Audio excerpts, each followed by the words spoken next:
నమస్తే. Welcome back to IT media. నేను మీ ఝాన్సీ. రీసెంట్‌గా మీకు తెలిసిన వాళ్ళలో ఎవరైనా నీ సర్జరీస్ చేయించుకున్నారా? ఆ తర్వాత కూడా వాళ్ళకి పెయిన్స్ రావడం గానీ, మళ్ళీ తరచూ హాస్పిటల్‌కి వెళ్ళడం చూస్తున్నారా? ఒకవేళ మీరే ఆ వ్యక్తి అయితే ఈ వీడియో మీకు చాలా ఉపయోగంగా ఉంటుంది. లాస్ట్ వరకు స్కిప్ చేయకుండా చూడండి. ఇంకా మీ ఫ్రెండ్స్‌లో గానీ, రిలేటివ్స్‌లో గానీ ఎవరైనా గానీ రీసెంట్‌గా ఆపరేషన్ చేయించుకున్న, ఇంకా ముందు ముందు చేయించుకోవాలి అనుకుంటున్న వాళ్ళు కూడా ఈ వీడియో ఫార్వర్డ్ చేయండి. ప్రస్తుతం మనతో ఉన్నారు న్యాచురోపతిక్ డాక్టర్ షాగుఫ్తా గారు. నమస్తే అండి. నమస్తే అండి. ఈ మధ్య కాలంలో అంటే మీరన్నట్టు ఇందాక ఒక వీడియోలో మెన్షన్ చేశారు. జలుబు, దగ్గు అనేది ఎంత కామన్‌గా వస్తుందో నీ ఆపరేషన్స్, క్యాన్సర్, పీసీఓడీ అనేవి ఈ మధ్య కాలంలో తరచూ వింటున్నాం అసలు. 10 మందిలో ఒక 5, 6 మందికి ఖచ్చితంగా ఉంటున్నాయి. మరి ఇలా నీ ఆపరేషన్స్ చేయించుకున్న వాళ్ళు ఫర్దర్‌గా నెక్స్ట్ లైఫ్ అనేది వాళ్ళకి ఎలా ఉండాలి? ఎలాంటి జాగ్రత్తలు తీసుకోవాలి? సో, బేసికల్లీ ఏంటంటే అండి, ఆఫ్టర్ నీ సర్జరీ అయిన తర్వాత నీ సెట్ అయిపోయిందని చెప్పేసి ఇమ్మీడియేట్‌గా వితిన్ 1 వీక్‌లో వాక్‌కెళ్ళిపోతా ఉంటారు చాలామంది. హ్మ్. చాలామంది నేను గమనిస్తుంటాను. దాని తర్వాత అది నీ సర్జరీ అనేది సక్సెస్ అవ్వలేదు అని చెప్పేసి ఇదైపోతూ ఉంటారు. సో, హ్మ్. నేనేమంటంటే ఆఫ్టర్ సర్జరీ ఏ సర్జరీ అయినా సరే అయిన తర్వాత మనం ప్రికాషనరీ మెథడ్స్‌లో కొంత రెస్ట్ తీసుకోవాలి. ఎన్నాళ్ళు రెస్ట్ సో, తీసుకోవాల్సుంటుంది? ఆల్మోస్ట్ 10-15 డేస్ రెస్ట్ తీసుకొని, హ్మ్. 10-15 డేస్ తర్వాత ఫిజియోథెరపీ కూడా చేయించుకోవాలి. హ్మ్. ఆ ఇప్పుడు మనకి సర్జరీ అవుతున్నప్పుడు అన్నీ వేసి చేసింటారు కాబట్టి మనము ఆ రెస్ట్ ఇచ్చింటాం. హ్మ్. ఆ రెస్ట్ పీరియడ్ అయిపోయిన తర్వాత ఒక ఒక ఆల్మోస్ట్ ఒక 1 మంత్ వరకు ఫిజియోథెరపీ చేయించుకోవాలి. అది హ్మ్. ఈవెన్ దో సర్జరీ చేసిన డాక్టర్ సజెస్ట్ చేస్తారు. ఓకే. సో, ఫిజియోథెరపీ చేయించుకున్న తర్వాత కొన్ని ప్రికాషనరీ మెజర్స్ ఉంటాయి. అవన్నీ ఫాలో అయిన తర్వాత మనము అప్పుడు స్లోగా వాక్‌కెళ్ళడం గానీ చిన్న చిన్న అడుగులతో కొంతమంది లైక్ సివియర్ పెయిన్ వస్తే తప్ప సర్జరీకి వెళ్ళొద్దంట నేనైతే. హ్మ్. ఇప్పుడు చాలామంది ఏంటంటే నీ అరగడం స్టార్ట్ అయ్యింది అన్న వెంటనే సర్జరీకి పరిగెత్తుకుంటూ వెళ్ళిపోతారు. హ్మ్. అంటే ఫ్యూచర్‌లో మళ్ళీ ఇంకా ఏమైనా అయిపోతదేమో, ఇంకొక నీ మీద ఎక్కడన్నా అంటే నీ సర్జరీ రాకుండా మనం జాగ్రత్తలు తీసుకునేవి 100 ఉన్నాయి. హ్మ్. అవి చేసుకుంటే మాకు నీ సర్జరీ అవసరం లేదు. ఇంక నీ సర్జరీ తర్వాత ప్రికాషన్స్ అనేవి ఇంకా దేవుడిగా అదే దేవుడికి అదే. వదిలేద్దాం. అందుకే నేనేమంటానంటే చాలా వీడియోస్‌లో నేనే చెప్పాను. నీ హ్మ్. పెయిన్ వచ్చింది అంటే సడెన్‌గా క్రానిక్ పెయిన్ అయితే రాదు. హ్మ్. ఫస్ట్ ఒక్కసారి కాల్షియం డెఫిషియన్సీ వచ్చిందనుకోండి కర కర కర సౌండ్‌లొస్తాయి. హ్మ్. టక్ టక్ టక్ సౌండ్‌లొస్తాయి చూడండి. ఆ టక్ టక్ సౌండ్‌లు ఇండికేట్ టు నీకు ప్రాబ్లమ్ వచ్చే ఛాన్సెస్ ఉన్నాయి. 1-2 ఇయర్స్‌లో అనేది మనం ఒక చిన్న జాగ్రత్త. ఓకే. సో, మనం చెక్ చేసుకోండి అందరూ. టక్ సో, టక్ ఇప్పుడు మాక్సిమం సౌండ్‌లొస్తున్నాయి. మనకేంటంటే టక్ టక్ సౌండ్‌లు ఇట్స్ వెరీ నార్మల్. హ్మ్. లిగమెంట్ సౌండ్ అది. మనం హ్మ్. కూర్చొని ఒక లేచిన తర్వాత ఒక్కసారి వస్తది. హ్మ్. ప్రతిసారి కూర్చొని లేస్తున్న వెంటనే ప్రతిసారి వస్తుందనుకోండి అది కాంప్లికేటెడ్. ఓకే. ఇప్పుడు నేనేమంటానంటే complicated in the sense deficiency ఉంది అని దాని అర్థం. హ్మ్. సో, మనము చాలా మందికి లిగమెంట్ ఒకసారి కూర్చొని లేచిన వెంటనే మళ్ళీ ఫార్మ్ అవ్వడానికి ఒక 30 సెకండ్స్ టు 1 మినిట్ పడతది. హ్మ్. అప్పుడే మళ్ళీ మళ్ళీ టక్ టక్ అనేది రాదు. ఇప్పుడు ఇప్పుడు నేనన్నాను, ఇలా అన్నాను. చిన్న టక్ సౌండ్ వచ్చింది. తర్వాత నేను అంటూనే ఉన్నాను. నాకు సౌండ్ రావట్లే. హ్మ్. హ్మ్. సో, రిలీజింగ్ అనే టక్ సౌండ్ వేరుంటది. ఓకే. ప్రతిసారి అనే టక్ సౌండ్ వేరుంటది. హ్మ్. సో, దీన్ని మనం ఇండికేట్ జేసుకోవాలి. ఓకే. మన బాడీలో కాల్షియం తక్కువైంది. హ్మ్. కాల్షియం టెస్టే చేయించుకోవాల్సిన అవసరం లే. మన బోన్సే చెప్పేస్తాయి. హ్మ్. కాల్షియం తగ్గింది నీకు. సంథింగ్ ఎక్కడో స్టిఫ్‌గా ఉంటున్నాయి జాయింట్స్ అని. హ్మ్. అప్పుడు మనం కాల్షియం రిచ్ ఫుడ్‌లు ఎక్కువ తీసుకోవాలి. ఆవు పాలు తీసుకోండి. తర్వాత నువ్వులు తీసుకోండి. తర్వాత మాక్సిమం రాగులు తీసుకోండి. ఓకేనా.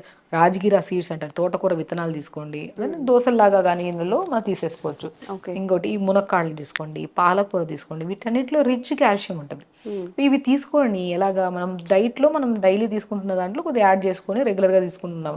వితిన్ 1 వీక్, 2 వీక్స్‌లో మీకు ఆ టక్ టక్ సౌండ్ తగ్గిపోతది. హ్మ్. అంటే కాంప్లికేటెడ్ నీ పెయిన్స్‌కెళ్ళడానికి ముందే మనం ఇక్కడ తీసేసుకున్నాం. ఓకే. చిన్న హింట్‌ని మన బాడీకి మనం తెలియజేసుకొని, అరే! సంథింగ్ నా బాడీ ఇండికేట్ చేసిందంటే ఎక్కడో సౌండ్ వచ్చింది. కానీ మనం మునక్కాడలో గాని మునక్కాడలు చాలా అద్భుతం అండి. హ్మ్. అసలు మునంకాడలు. హ్మ్. మునక్కాడలు మునక్కాయలు. మనము హ్మ్. కూర చేస్తే హ్మ్. ఒక ఇంత గిన్నెడు పెట్టుకొని తినేస్తే ఓవర్ హీట్ అయిపోతది. అవును. చాలా మందికి ఏంటంటే మునక్కాడలు తీసుకుంటే హీట్ అయిపోతదని తినరు. 2, 3 ముక్కలు తింటే హీట్ అవ్వదు. హీట్ అవ్వదు. అది అదే న్యూట్రిషన్ పనిగా తింటే ఆ! ఆ! ఇంక కూర్చొని పెట్టి ఇంక అదే అన్నం పక్కన పెట్టి ఇంక నములుతూనే ఉంటారు. హ్మ్. It leads to heat. హ్మ్. ఏదైనా సరే ఒక మోతాదులో తిన్నంత వరకు అది ప్రాబ్లమ్ కాదు. అది హ్మ్. మోతాదు దాటిన తర్వాత అది కాంప్లికేటెడ్ అవుతది. అవును. సో, హ్మ్. డైలీ 3 ముక్కలు తీసుకోండి. హ్మ్. ఇప్పుడు సాంబార్‌లో ఏస్తుంటారు కొంతమంది. లేదంటే మునక్కాడలని ఉడకబెడితే పిప్పంతొస్తదా? ఆ పిప్పంతా తీసేసి చపాతీ పిండిలో కలుపుకొని చపాతీ చేయండి. హ్మ్. ఆ పిప్పంతా తీసి రాగి జావలో కలుపుకొని రాగి జావ చేసుకోండి. హ్మ్. ఎంత అద్భుతం అండి అసలు. అవును. అక్కడే మీకు కాల్షియం క్లియర్ అయిపోయింది. మీకు హ్మ్. నేనిప్పుడు 10 రకాలు చెప్పానా? హ్మ్. ఆల్మోస్ట్ నేను వెజిటబుల్స్ చెప్పాను. ఫ్రూట్స్‌లో కూడా పొమోగ్రానేట్ తీసుకోవచ్చు. నట్స్‌లో కూడా పంప్కిన్ తీసుకోవచ్చు. వాటర్‌మెలన్ సీడ్స్‌లో మోర్ కంటెంట్ ఆఫ్ కాల్షియం ఉంటది. హ్మ్. ఇవన్నీ ఉంటాయి. ఇన్ని రకాల్లో కూడా మీకు కామన్గా దొరికేది మునక్కాయలు, ఎందుకంటే వీటిని మించింది మునక్కాయ. ఓకే. మునక్కాయలు మనం రోజు మూడు మూడు ముక్కలు 4 ముక్కలు జావలో తీసుకోవచ్చు. మీకు 4 విధాలు చెప్పాను, అది కూడా జావలో తీసుకోవచ్చు, చపాతీ పిండిలో కలుపు, ఇడ్లీ చేస్తున్నప్పుడు కూడా ఆ బ్యాటర్లో కలుపుకొని ఇడ్లీ కూడా చేసుకోవచ్చు. సో అప్పుడు మీకు ఏమవుతుంది, వితిన్ 1 to 2 వీక్స్లో కాల్షియం సప్లిమెంట్ ప్రాపర్గా బాడీకి అంది. అట్లీస్ట్ మీకు అది కూడా అందలేదని ఎవరు చెప్తారు, మీ బాడీ చెప్తుంది. ఆ టక్ టక్ సౌండ్లు కొద్దిగా కంట్రోల్ అవుతాయి. ఓకే. సో అది. సో నెక్స్ట్ పాయింట్ ఏంటంటే తిమ్మిరి, మోకాళ్ళ కిందన కానీ పట్టేసినట్టు తిమ్మిరి రావడము, కూర్చున్న లేసిన సపోర్ట్ తీసుకొని లెగడము, ఒక టైప్ ఆఫ్ డిస్కంఫర్ట్నెస్, ఇది సెకండ్ స్టేజ్ ఆఫ్. సో దీనికి ఏం చేస్తాం, B12 deficiency. So B12 deficiency మనం ఏం చేస్తాం, మ్యాక్సిమం నేను చెప్తుంటాను చాలా మందికి, పాలకూర కానీ తోటకూర కానీ, ఇప్పుడు మనం కొంతమంది నాన్ వెజ్ తినే వాళ్ళకి ఫిష్ తీసుకోమని చెప్తుంటాను. సో వెజిటేరియన్స్లో అయితే ఎన్ని వెజిటేబుల్స్లో ఉంటుందండి బి కాంప్లెక్స్ విటమిన్ అనేది, ఆల్మోస్ట్ అన్నిట్లో ఉంటుంది. స్పెసిఫికల్గా ఒక దీని గురించి మాట్లాడుకోవచ్చు. ఇప్పుడు హయ్యర్ దెన్ మనం మాట్లాడుకున్నాం అనుకోండి, గోందు కతీరా అంటారు. గోంద్ కతీరా ఉంటుంది, గోంద్ ఉంటుంది, రాజగిరా సీడ్స్ ఉంటుంది, సింఘాడ ఫ్రూట్ ఉంటుంది. ఇవన్నీ మనకు దొరకేటప్పటికల్లా మనకి మోకాళ్ళ నొప్పులు స్టేజ్ సింఘాడ ఫ్రూట్ అని మనకి చాలా మంది బండ్లలో అమ్ముతుంటారు. ఈవెన్ మన ఎక్కడైనా దొరుకుతుందండి, చాలా ప్లేసెస్ లో దొరుకుతుంది. సింఘాడ ఫ్రూట్ అంటే బొగ్గులాగా ఉంటది ఇట్లాగా, దాన్ని తీస్తే దాని లోపల కండ తెల్లగా ఉంటది, దాన్ని పౌడర్ చేసి చపాతీలో వాడుతుంటారు. యాక్చువల్లీ ఏంటంటే ఇప్పుడు మనకి మాక్సిమం కొన్ని నార్త్ ప్లేసెస్ లో మోకాళ్ళ నొప్పులు తక్కువ ఉంటాయి. వాళ్ళకి ఏంటంటే calcium, B12, D vitamin rich content of rajgira seeds ఎక్కువ వాడుతుంటారు. వాళ్ళు సన్నగా కూడా ఉంటారు చూడండి, ఎందుకంటే దీంట్లో ఫైబర్ ఎక్కువ ఉంటుంది. అటు చపాతీల కోసం ఇదే వాడతారు. మనం గోధుమ పిండికి అలవాటు అయిపోయాము, వాళ్ళు అక్కడ సింఘాడ ఫ్రూట్ కి అలవాటు అయింటారు, రాజగిరా సీడ్స్ కి అలవాటు. వీటిలో మోర్ కంటెంట్ ఆఫ్ ఫైబర్ ఉంటుంది, బరువు పెరగనివ్వదు. 1-2 చపాతీలు తిన్నా కూడా బాడీ బ్యాలెన్సింగ్ గా ఉంటది అనమాట. సో అది మనం రెగ్యులర్ గా మనం ఎక్కడైనా దొరుకుతుంది కాబట్టి దాన్ని మనం జావల్లో కానీ చపాతీల్లో కానీ రాగి సంగటి చేస్తున్నప్పుడు రాగి పిండి కాకుండా సింఘాడ ఫ్రూట్ పౌడర్ వేసి వాటర్ ఫ్రూట్ ఉంటుంది దాన్ని యాక్చువల్లీ, అది వేసేసుకొని సంగటి లాగా చేసుకుని తింటే ఇంకా అద్భుతం కదా. ఓకే. అలా ఇవి తీసుకుంటే మనకి B12 డెఫిషియన్సీ క్లియర్ అయిపోతుంది. ఇది దాటిన తర్వాత ఇంకంతే, నడుస్తున్నప్పుడు ఇటు అటు నడుస్తూ ఉంటాం, అంటే సంథింగ్ డ్రాగీగా నడుస్తాం. బాగా రన్నింగ్ చేసే వాళ్ళకు ఒక్కసారి డిస్కంఫర్ట్నెస్ అనిపిస్తుంది, వాళ్ళు స్లో రన్ చేస్తారు, లేదంటే కాళ్ళని ఈదుతారు లైట్గా. ఈ స్టేజ్కి వచ్చాక D విటమిన్ డెఫిషియన్సీ, ఇప్పుడు B12, D విటమిన్, ఐరన్ 3 డెఫిషియన్సీస్లు కూడా మనకి బికాస్ ఆఫ్ ఈ సిమ్టమ్స్ కనపడతాయి. ఈ 3 టెస్టులు చేయించుకోండి ఫస్ట్, అందులో ఏ వాపితే అబ్నార్. ఇప్పుడు ఐరన్ డెఫిషియన్సీ అంటే నేను కొన్ని చెప్తాను. ఇప్పుడు బ్లాక్ కిస్మిస్ కానీ, అంజీర్ కానీ, తోటకూర కానీ ఐరన్ డెఫిషియన్సీ. ఐరన్ తక్కువ ఉన్నా కూడా కొన్ని నరాల బలహీనత రావడానికి ఛాన్సెస్ ఉన్నాయి. సో ఐరన్ కానీ B12 కానీ తగ్గితే ఫస్ట్ వచ్చేది తిమ్మిరి and type of burning sensation. ఇప్పుడు కాల్షియం తగ్గితే టక్ టక్ సౌండ్, B12 తగ్గితే డ్రాగీ పెయిన్ అనమాట, ఒక టైప్ ఆఫ్ ఏదో ఇంటర్నల్గా ఎవరో పట్టి లాగినట్టు ఉంటుంది నరాన్ని. సో వీటన్నిటిని మనం చూసుకొని, సో ఇవి మోతాదులో ఉన్నాయా లేదా. ఇప్పుడు మనం అనుకున్న D విటమిన్ తగ్గింది, మష్రూమ్స్ తీసుకోండి. ఎన్ని లేవండి, pumpkin seeds, watermelon seeds, pool makhana, తామర గింజలు అంటారు చూడండి, అద్భుతం అసలు అవి. ఇవన్నిటిని మనము ఫుడ్ లో తీసేసుకున్నాం అనుకోండి, ఈ డెఫిషియన్సీని ఇక్కడే క్లియర్ చేసేసాం.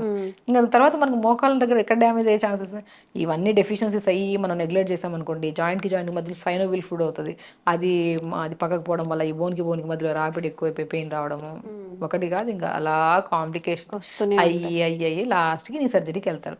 ఆ నీ సర్జరీ అయిపోయిన వెంటనే ఇంకా సర్జరీ అయిపోయింది, మా ఇంటి పక్కన వాళ్ళు ఎవరో సర్జరీ చేయించుకున్న వెంటనే వాళ్ళు గంతులు వేస్తున్నారని చెప్పి గంతులు వేయడం స్టార్ట్ చేస్తారు. ఎవరు ఆఫ్టర్ నీ సర్జరీ తర్వాత మనము మన బాడీ వెయిట్ కూడా చూసుకోవాలి. సర్జరీ అయిన తర్వాత మనం బాడీ మెయింటైన్ కూడా చేసుకోవాలి వెయిట్ని. హెవీ వెయిట్ పెట్టుకుని సర్జరీ అయిన తర్వాత కూడా మనం వితిన్ 1 to 2 వీక్స్ మళ్ళీ మోకాళ్ళ నొప్పులు వస్తాయి. ఆ వెయిట్ అంతా మోకాళ్ళ చెప్పు మీద పడుతుందా, ఈవెన్ మోకాళ్ళ నొప్పులు రావడానికి ఒక 70% కారణం ఒబేసిటీ, వెయిట్ ని కూడా మనం ఆఫ్టర్ సర్జరీ కూడా వెయిట్ ని మెయింటైన్ చేసుకోవాలి. తర్వాత మనం గెంతుదాము, ఒక టైం పడుతుంది. టైం బీయింగ్ లో ఫుడ్ మార్చుకుంటూ కొద్దిగా ఫిజియోథెరపీ చేసుకుని ప్రికాషనరీ మెజర్స్ తీసుకుంటుంటే ఆఫ్టర్ సర్జరీ తర్వాత మీకు లైఫ్ టైం పెయిన్ రాకుండా కూడా బ్యాలెన్స్ చేసుకోవచ్చు. అంటే చిన్న ప్రికాషన్స్ తీసుకొని చేసుకోవాలి. అండ్ ఎవ్రీడే నేను ఏమంటాను, నువ్వులను కానీ ఏదైనా ఉంటే జాయింట్స్కి అప్లై చేసుకోండి. నొప్పి వచ్చినప్పుడు కాదు, నొప్పి రాకముందే మంచిగా మోకాలకు అప్లై చేసుకోవడము, అరికాలకు రాసుకోవడం ఇవన్నీ చేస్తే, so prevention is better than cure అంటారు. సో మనకి మనం వచ్చిన తర్వాత క్యూర్ చేసుకునే పద్ధతిలో కాకుండా ఫస్ట్ ముందు నుంచి ప్రికాషన్స్ తీసుకుంటే బెటర్ కదా. ఇలా మెయింటైన్ చేసుకుంటుంటే ఏ సమస్య రాకుండా మేనేజ్ చేయొచ్చు. ఓకే. ఫస్ట్ మీరు ఒబెసిటీ తగ్గించుకోండి. మీ ఏజ్ కన్నా ఎక్కువగా కనిపిస్తున్నా, బాగా లావుగా ఉన్నా గానీ దాన్ని కంట్రోల్ చేసుకోవడానికి ట్రై చేయండి. మోస్ట్‌లీ 70% ఆఫ్ మోకాళ్ళ నొప్పులు గానీ, సర్జరీస్ కానీ వెయిట్ వల్లనే జరుగుతాయట. అండ్ మీ ఫుడ్ హ్యాబిట్స్ మేడం ఇప్పుడు ఏవైతే మెన్షన్ చేశారో అవన్నీ చక్కగా పోషకాలను వచ్చేలాగా ఫుడ్‌లో ఇంక్లూడ్ చేసుకుంటూ తింటూ ఉంటే మనకి జంక్ వైపు వెళ్ళే అవసరం కూడా ఉండదు. ఆ క్రేవింగ్స్ కూడా రాకుండా ఉంటాయి. మన హెల్త్ కోసం ఆ మాత్రం కూడా చేసుకోలేకపోతే up to you. Thank you ma'am. నమస్తే అండి. Sir, one life lesson what medicine has taught you. whatever you can do without expecting.